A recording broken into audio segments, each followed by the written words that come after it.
So what's happening in the world? What happens in the church?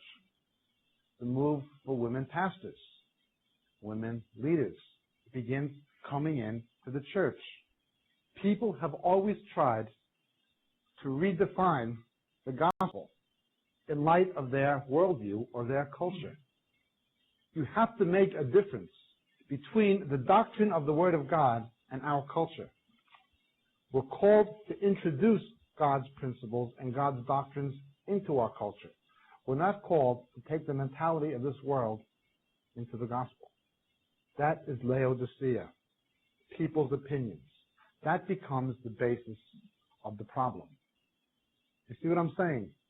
This church is a church which has a faithful remnant that God is going to deal with. He's going to correct them to prevent them from being led astray. Remember, only a small percentage of Jews were ready for the Messiah to come the first time. Only a small percentage of Jews. They were God's people. They had His word, His promise. They expected the Messiah to come, but only a relatively very small percentage of Jews were ready for Jesus to come the first time. So only a relatively small percentage of Christians are going to be ready for Jesus to come back for the same kinds of reasons. You are lukewarm. You're neither cold nor hot, so I will spit you out of my mouth.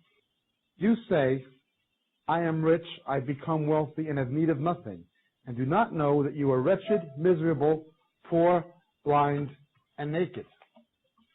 The affluence of Laodicea, we're talking about mainstream Western Christianity. We forget the affluence and freedom we have in countries like Britain and America, the English-speaking democracies particularly, came as a result of the gospel flourishing in these lands.